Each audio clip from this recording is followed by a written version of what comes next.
अस्सलाम वालेकुम dear students, welcome to the Eta classes. मैं हूं आपका टीचर आमिर सुहेल। आज हम सेकेंड ईयर का topic combination of capacitors discuss करेंगे। हम कैपेसिटर्स को क्यों कंबाइन करते हैं? इसलिए कंबाइन करते हैं कि बाज़ औक़ात हमारे पास स्मॉल कैपेसिटर्स होती हैं और हमें ज़रूरत होती है किसी लार्ज वैल्यू कैपेसिटर की, या बाज़ औक़ात हमारे पास लार्ज वैल्यू कैपेसिटर्स होती हैं और हम उनको कंबाइन करके उनसे स्मॉल वैल्यू कैपेसिटर्स बनाते हैं through some type of combination. तो वो वाली कम्बिनेशन आज हम डिस्कस करेंगे कि अगर लार्जर चाहिए तो क्या करेंगे, अगर स्मॉलर चाहिए तो क्या करेंगे। ठीक है, सो फर्स्ट ऑफ ऑल हम लेते हैं series combination. Capacitors are connected back to back. Series combination में कैपेसिटर्स को हम बैक टू बैक कनेक्ट करते हैं। ये देखें, ये कैपेसिटर, इससे एक वायर आ गया, यहाँ एक दूसरा लगा दिया, यहाँ तीसरा लगा दिया, means they are connected back to back.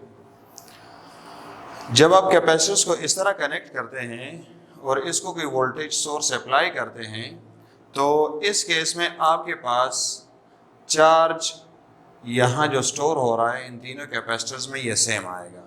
क्यों सेम आएगा? क्योंकि यहाँ से लेट सपोज 10 कूलम चार्ज चला गया, इधर 10 कूलम चार्ज डेवलप हो गया पॉजिटिव, इस साइड पे पॉजिटिव डेवलप हो गया। अब ये 10 कूलम चार्ज यहाँ करीब प्लेट पर इंडक्शन के ज़रिए नेगेटिव चार्ज अपनी तरफ खींचेगा। ये नेगेटिव चार्ज कितना होगा? ये होगा आपके पास वही 10 कूलम। यहाँ भी 10 कूलम आ रहा है तो यहाँ भी आपके पास 10 कूलम ही आएगा। अच्छा, अब ये नेगेटिव्स यहाँ पर कितना चार्ज इंड्यूस करेंगे, बल्कि इनकी वजह से जब ये नेगेटिव्स आ गए तो यहाँ पर पॉजिटिव्स आएंगे। जब ये नेगेटिव 10 कूलम्स हैं तो यहाँ पर कितने पॉजिटिव्स आएंगे, तो ये भी 10 कूलम्स होंगे। ये 10 कूलम्स यहाँ भी नेगेटिव्स इंड्यूस करेंगे, लेकिन कितने चार्जेस को खींचेंगे? जितने चार्जेस ये खुद हैं, ठीक है, उतनों को ये यहाँ भी खींचेंगे, नेगेटिव्स को अपनी तरफ खींचेंगे। आप यूँ समझे कि हर चार्ज अपनी तरफ एक दूसरा चार्ज खींच लेता है, नेगेटिव को खींच लेता है, ठीक है, तो यहाँ पर उतने ही चार्जेस आ जाएंगे। इसी तरह जब यहाँ 10 कूलम नेगेटिव्स आ गए तो यहाँ उसके मुकाबले में 10 कूलम पॉजिटिव्स रह जाएंगे क्योंकि नेगेटिव्स इस तरफ आ गए, ठीक है। अब ये वाले पॉजिटिव्स भी यहाँ पर उतने ही चार्जेस क्रिएट करेंगे, मीन्स कि यहाँ जो चार्ज है, यहाँ जो चार्ज है और यहाँ जो चार्ज है, ये चार्ज हमारे पास सेम आएगा, ठीक है। Voltage divides according to C value of each capacitor. Voltage divide होगा, यहाँ से जो वोल्टेज जा रहा है, ठीक है, ये वोल्टेज यहाँ और यहाँ पे डिवाइड होगा। कहाँ पे ज़्यादा सर्फ होगा?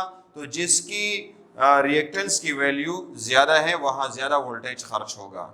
आप आगे के चैप्टर्स में कैपेसिटिव रिएक्टेंस पढ़ लेंगे। कैपेसिटिव रिएक्टेंस वो अपोजिशन है जो कोई कैपेसिटर वोल्टेज को या एनर्जी को अप्लाई करता है, ठीक है, या करंट को अप्लाई करता है, तो उस रिएक्टेंस को या उस अपोजिशन को हम कहते हैं कैपेसिटिव रिएक्टेंस। जैसे आपके पास रेजिस्टेंस है तो रेजिस्टर का रेजिस्टेंस होता है अपोजिशन, ठीक है, उसके अपोजिशन को हम रेजिस्टेंस कहते हैं। कैपेसिटर के अपोजिशन को हम कहते हैं कैपेसिटिव रिएक्टेंस।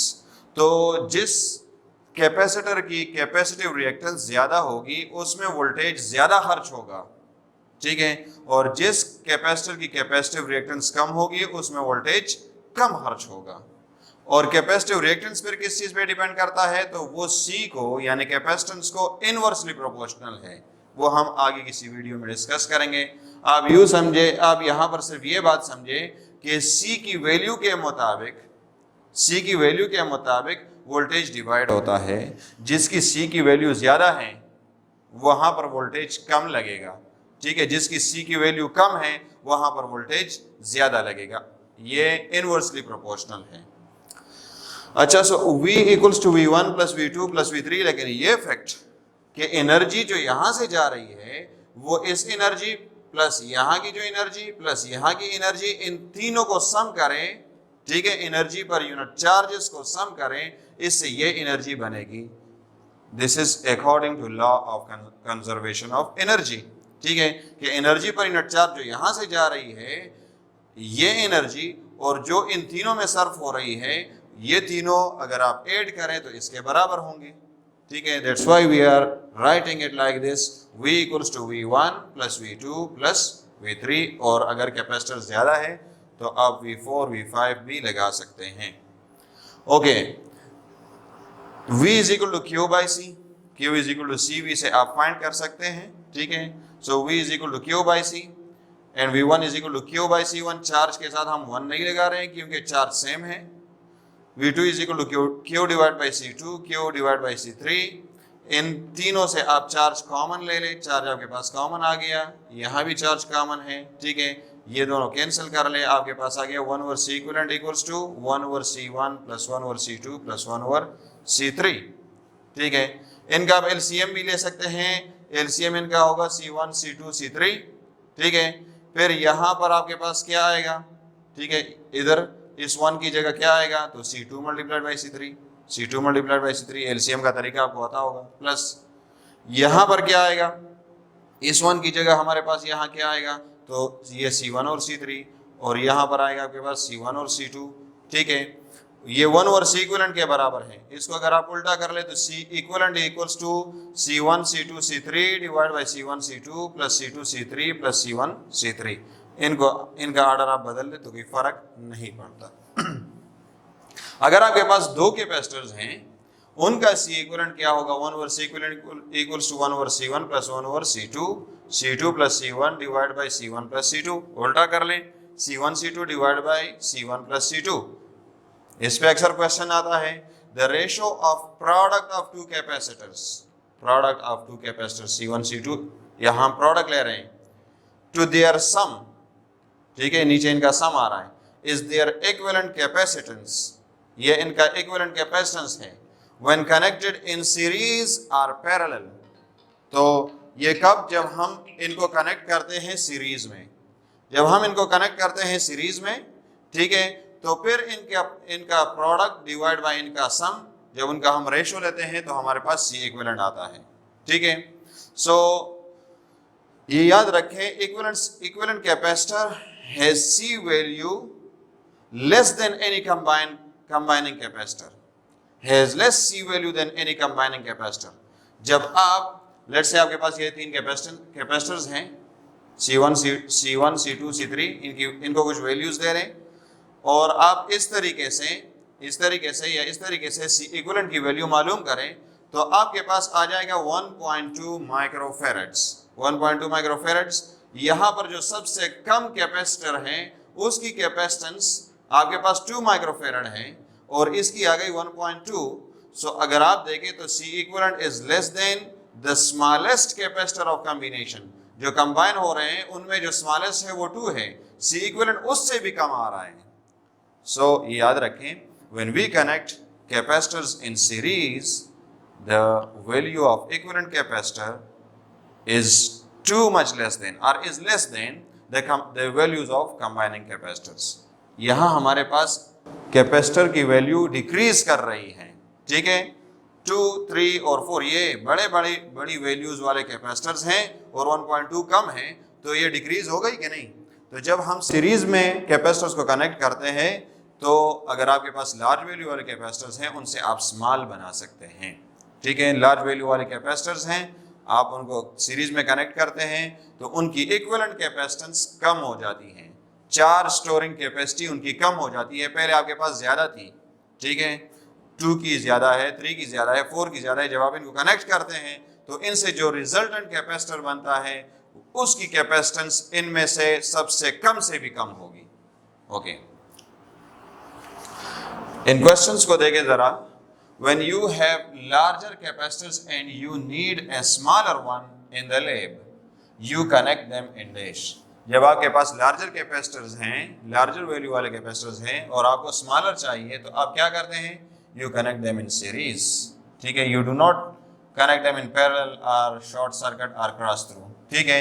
आप इनको सीरीज में कनेक्ट करते हैं। सिंपल सा क्वेश्चन है। 3 कैपेसिटर्स ऑफ 2, 5 and 10 माइक्रोफेरेड, ये भी माइक्रोफेरेड्स में हैं, are connected in series. 3 capacitors को आपने सीरीज में कनेक्ट किया, उनकी वैल्यूज ये हैं। The potential difference across the 10 microfarad is dash, if voltage applied is 20 volts. अच्छा, आपने 3 कैपेसिटर्स को कनेक्ट किया, लेट्स से यहाँ पर आपके पास है 2 माइक्रोफेरेड, 5 माइक्रोफेरेड और 10 माइक्रोफेरेड, ठीक है। और आपने जो वोल्टेज अप्लाई की है वो है 20 वोल्ट्स। तो अब आपने मालूम करना है कि इस C3 के थ्रू पोटेंशियल ड्रॉप कितना आ रहा है। C3 के थ्रू पोटेंशियल ड्रॉप कितना आ रहा है, हमें पता है कि पोटेंशियल ड्रॉप डिपेंड करता है C की वैल्यू पे, यानी पोटेंशियल ड्रॉप सीरीज कॉम्बिनेशन में डिफरेंट होता है, इसलिए हम V नहीं ले सकते। अब ये हम फाइंड आउट करेंगे, कैसे मालूम करेंगे?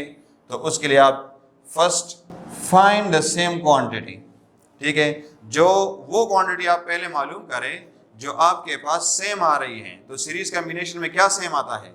चार्ज सेम आता है। That's why we will find charge first. Q is equal to C equivalent into V, C equivalent into V। C equivalent का relation C1 C2 C3 divide by C1 C2 C2 C3 and C1 C3। ये आप put करें या दूसरे तरीके से आप करें, इससे आप चूंकि फार्मूले में डायरेक्ट पुटिंग कर सकते हैं, इसलिए मैंने ये वाला लिया है, ठीक है। और ये V पुट करें, इसमें आप कैपेसिटर्स की जो रेलेवेंट वैल्यूज है वो पुट करें और 20 से मल्टीप्लाई करें जो वोल्टेज हैं। आपके पास चार्ज आ जाएगा 25 माइक्रोफेरेड्स, यानी सब में जो चार्ज स्टोर हो रहा है जो कि सेम है वो 25 माइक्रोफेरेड है। तो अब कैपेसिटर नंबर 3 जो कि 10 माइक्रोफेरेड है उसमें कितना चार्ज स्टोर होगा? उसमें भी 25 माइक्रोफेरेड माइक्रोकूलम चार्ज स्टोर होगा, because charge remains the same in series combination. अब आपके पास थर्ड कैपेसिटर के लिए चार्ज आ गया है, ठीक है। वोल्टेज ड्रॉप आपने मालूम करना है, कैपेसिटेंस की वैल्यू आपके पास है V3 is equal to Q divide by C3। Q आपके पास 25 है, C3 आपके पास 10 माइक्रोफेरेड है, ठीक है। V3 equals to 2.5 volts. ये आपका आंसर आ रहा है। 10 capacitors each of 15 microfarad are connected in series to a power supply of 100 volts. The potential drop across the capacitor at 9th place is dash. 10 capacitors हैं आपके पास, ठीक है, और हर एक की जो कैपेसिटेंस की वैल्यू है वो 15 माइक्रोफेरेड है। इनको आपने सीरीज में कनेक्ट किया, वोल्टेज आपने 100 वोल्ट से अप्लाई किया। अब आप बताएं कि 9th प्लेस पे जो 9वां आपके पास कैपेसिटर है तो उसकी कैपेसिटेंस की वैल्यू, बल्कि उसमें पोटेंशियल ड्रॉप क्या आ रहा है, ठीक है। तो सीरीज में याद रखें पोटेंशियल ड्रॉप हमारे पास चेंज होता है, ठीक है, लेकिन डिपेंड करता है किस चीज पे? कैपेसिटेंस की वैल्यू पे। यहाँ पर हर एक की कैपेसिटेंस की वैल्यू आपके पास 15 माइक्रोफेरेड है। तो कैसे मालूम करेंगे? इसके लिए आप लंबी चौड़ी कैलकुलेशंस बिल्कुल भी ना करें, ठीक है, क्योंकि कैपेसिटर्स की वैल्यू सेम आ रही है। तो जब कैपेसिटर्स की वैल्यू सेम आ रही है तो वोल्टेज ड्रॉप भी हर एक के थ्रू सेम आएगा। वोल्टेज ड्रॉप हर एक के थ्रू सेम आएगा, मींस कि वोल्टेज हर एक में बराबर तकसीम होगा। वोल्टेज हर एक में बराबर तकसीम होगा, हर एक की ज़रूरत सेम है। जब हर एक की ज़रूरत सेम है, ठीक है, तो हर एक में वोल्टेज ड्रॉप, वोल्टेज का खर्चा सेम आएगा। दैट्स व्हाई जो आपके पास वोल्टेज है, ठीक है, वोल्टेज कितना है? 100 है और कैपेसिटर्स कितने हैं? 10 हैं। तो आप सिंपली 100 को 10 कैपेसिटर्स में तकसीम कर लें, तो 100 divide by 10 which is equal to 10 volts. ऐसा ना हो कि आप 100 वोल्ट ले लें, कैपेसिटेंस सेम है तो वोल्टेज भी सब में सेम होगा, लेकिन अप्लाइड वोल्टेज के बराबर नहीं होगा, अप्लाइड वोल्टेज डिवाइड होगा। Okay, 2 capacitors C1 and C2 are connected in series. 2 capacitors को आपने सीरीज में कनेक्ट किया। The charge through capacitor is given by. तो इनमें जो चार्ज हैं वो हम किस रिलेशन से मालूम कर सकते हैं? तो ये आपके पास ऑप्शंस हैं, C1 plus C2 into V, C1 C2 divide by C1 plus C2। ये सिंपल है अगर आपको याद है। So Q equals to C equivalent into V, ये फार्मूला है। C इक्विवेलेंट हमने देखा कि इस चीज़ के बराबर है और V से मल्टीप्लाई करें तो ये आपके पास आ जाएगा Q equals to C1 C2 divide by C1 plus C2 into V।